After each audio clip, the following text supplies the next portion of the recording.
নবী করিম সাল্লাল্লাহু আলাইহি সাল্লাম থেকে সুস্পষ্টভাবে এই সম্পর্কে আমরা নির্দেশনা পাই। তিনি বলেছেন, তোমরা সালাম দিবে কিন্তু মাথা নোয়াবে না। মাথা নোয়াতে তিনি নিষেধ করেছেন।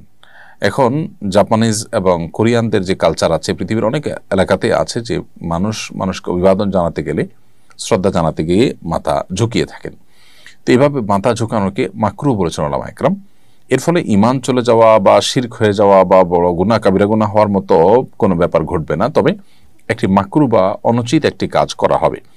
একান্ত নিরুপাবস্থায় কেউ করলে এটি আশা করা যায় আল্লাহ তাআলা তাকে মাফ করবেন। তবে ধীরে ধীরে নিজের সীমাবদ্ধতার জায়গাটা, সেই জায়গা মানুষদেরকে বোঝানো দরকার যে আমার ধর্মীয় কারণে আমি তোমাকে রেসপেক্ট করি, সেটা অন্যভাবে মুচকি হাসি দিয়ে, তার কাজটাকে সিরিয়াসনেসের সাথে করার মাধ্যমে, কাস্টমারকে অন্য কোনোভাবে খুশি করে আমি চেষ্টা করবো তাকে কনভিন্স করার, কিন্তু সেই সাথে আমার যে সীমাবদ্ধতার জায়গাটা আছে সেটা তাকে বোঝানোর চেষ্টা করব। এটা হবে সবচাইতে উপযুক্ত এবং আমাদের মূল করণীয়।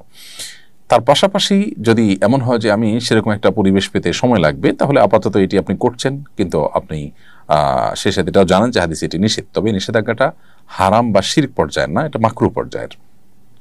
আমরা অনেক প্রবাসী ভাইদের কথা জানি, জাপান বা কোরিয়ার, যারা তাদের সেখানকার মালিক বা উপরস্থ কর্তা ব্যক্তিদেরকে তারা বুঝিয়েছেন তাদের সীমাবদ্ধতার জায়গাটা, তো তারা অন্যভাবে একটু মাথা নোয়ান, একটু মাথা ঝোঁকান, কিন্তু অন্যদের মতো অতটা ভেঙে পড়েন না।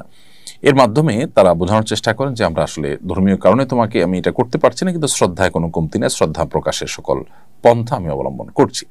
তো আপনি সম্ভব হলে সেই দিকে আপনি যাবেন এবং সম্ভব যেন হয় সেই চেষ্টা আপনার করতে হবে।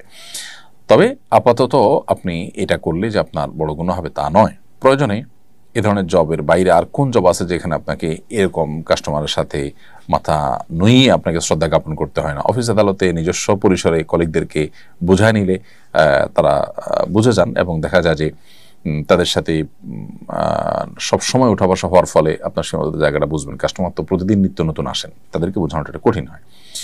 তো খোলাসা কথা হলো, এটি হারাম বা কবিরা গুনাহ না হলেও মাকরুহ হবে। অ্যাভয়েড করার বুদ্ধি এবং উপায় আমাদের বের করা উচিত। এই জন্যই আসলে অমুসলিম প্রধান দেশে বা ভূখণ্ডে থাকলে আমাদের দিনের অনেক বিষয়ে কম্প্রোমাইজ করতে হয় অনেক বেশি। আল্লাহ তাআলা আমাদেরকে হেদায়েতের